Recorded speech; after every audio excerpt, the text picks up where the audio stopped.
My name is Evelyn, and I'm one of those 20-somethings who moved back to quarantine with parents and have absolutely no concrete or realistic life plans because she still won't accept that any illusion of life she's had before the pandemic most definitely doesn't exist anymore.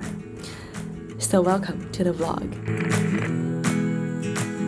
Well, we can all agree 2020 has been a shithole of a year. The big plot twist is that it's also the year that I finally learned to take care of myself. So today I'm taking you through a normal but 2020 standard day in my life to show you some healthy habits that have been keeping me from breaking down into molecules of cortisol. I hope it's a little reminder to always love yourself and be kind to yourself no matter what you're going through.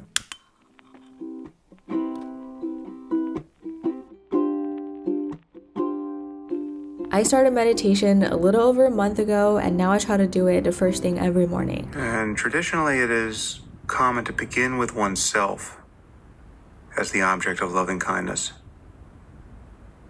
I think that's actually difficult for many people. Meditation has been a great way to keep my emotions and thoughts from constantly running wild. Don't get me wrong though, I think you have every right to feel all your feels, but to me, it's just gotten to the point where I was tired of feeling sad. So I'm currently following daily meditations on this app called Waking Up. It's really just been taking 10 minutes a day, and I've only practiced for a month. I could already feel the changes it's made in me. My biggest takeaway from just meditating so far is learning that you are not your thoughts and emotions. I feel like especially in quarantine, it's very easy to get absorbed in sadness or anxiety or feel angry when something frustrating comes up. A few days ago, I just could not for the life of me find my charger, and then I was instantly mad at my mom because she always takes my charger, and when you're in quarantine with your mom, everything is her fault. But me, who meditates for 10 minutes a day, realizes that my anger is going to pick a fight with her, and no, that's never gonna end well for me. I'm going to go ask her nicely. And that's how meditation helped me avoid a completely unnecessary fight. I think we could all use fewer of those. Anyways, I ended up finding my charger in this terracotta planter. If you guys saw my room makeover video, you've probably seen this planter up there. It used to be the home to my ivy plant who sadly passed away over the past few months. I was gonna buy a little rattan basket key and change holder thing, and then I realized, you know what, I can just use this. And it actually goes perfectly with the color scheme in the room, so I'm a little obsessed now. Anyways, I'm gonna go make some coffee and then do some journaling.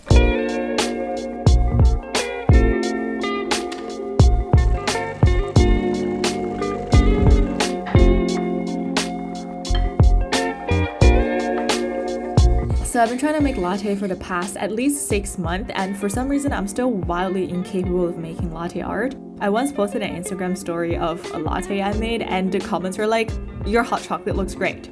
So if there are any baristas out there watching this video, please help me out.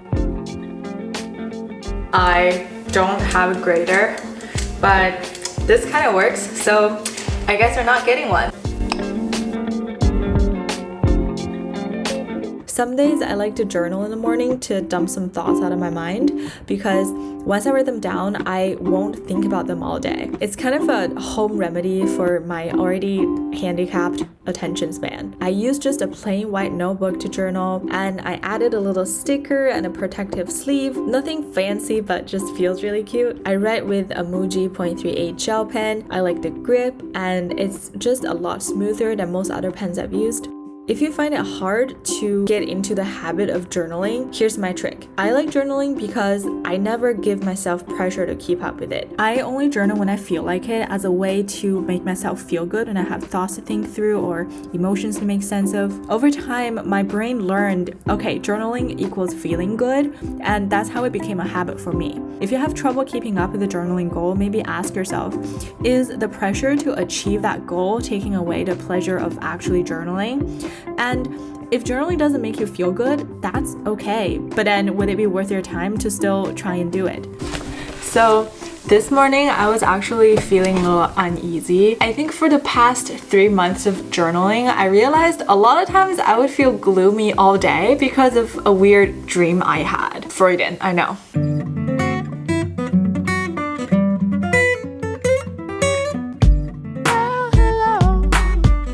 I'm editing this week's video. Sorry you can't really see anything here. It's really bright at this corner. I'm thinking about getting a little like curtain thingy up there to block the sun. So far, so good, y'all. It's about 1 p.m. and I'm going to work out right now. I chose this time strategically because that's the time of the day when I start to feel unproductive. Yeah, you gotta get out. The pretty ladies don't count. My gym is a little far from where I live, so I've been using these shared bikes to get around. By the way, I'm still in China. Did I ever expect to still be in China in October and probably for the remainder of 2020? No. But if I've learned one thing from 2020, that is to be grateful for the good things in life. The fall is my favorite season. The leaves are so pretty.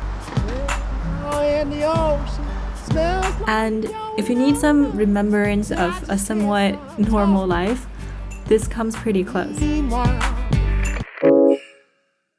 I started going to the gym a couple months ago. I feel like, especially in quarantine, and whether it's feasible for you to actually go to the gym or not, exercise is a great habit to make you happy. I mean it quite literally because exercise immediately produces serotonin and dopamine, which are the brain chemicals that make you happy.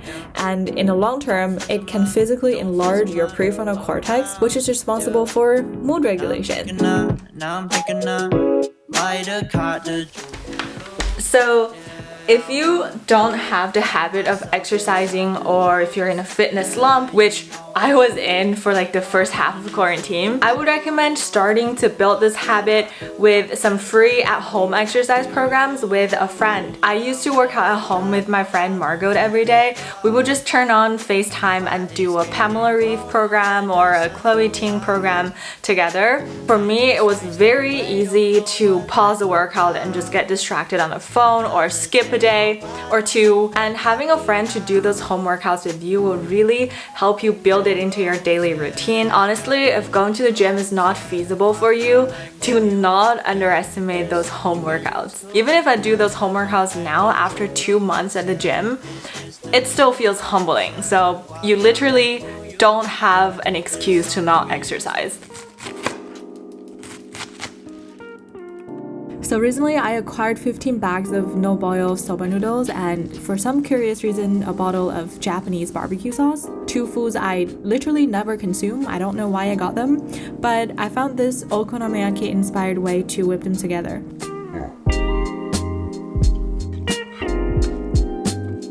It turned out pretty good, which further proves you can try, but no, you can't go wrong with noodles. If you have mayo and crushed seaweed, those would be fantastic toppings, but those items are currently out of stock in my kitchen, so today's toppings are black sesame and creativity.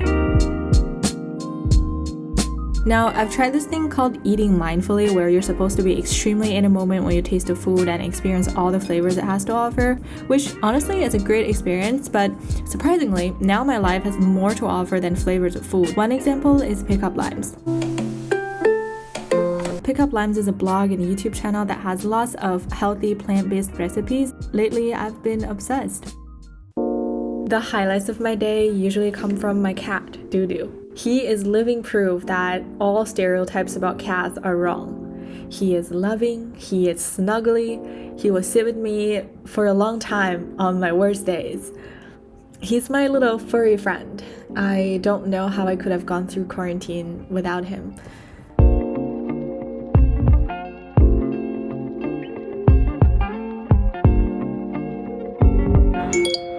The wind down reminder is on, and that means it's bedtime. My sleep reminder goes off 45 minutes before my bedtime, which is 10:30 p.m. Yes, I am a grandma and proud. This is my favorite part.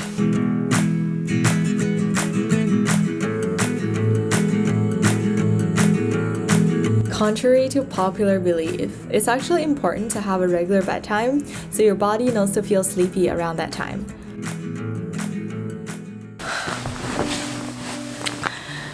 I used to sleep with my phone literally right next to my pillow and wake up to like the slightest suspicion of notification, no matter what hour of the night it is, because I didn't want to miss a single message from people I care about halfway across the world. I would wake up at odd hours at night thinking I got a text from someone, and then I would check my phone and see that there was no text, and I would end up spending hours on end scrolling the news for any hope that I might be able to go back to Chicago soon. This went on for 9 months to the point where I was starting to lose a scary amount of hair and started to hear notifications that are not there. To me, this entire pandemic feels like you're watching a movie where these grave losses are happening to the characters and you're like, oh my god, how could this happen to them? It's so sad.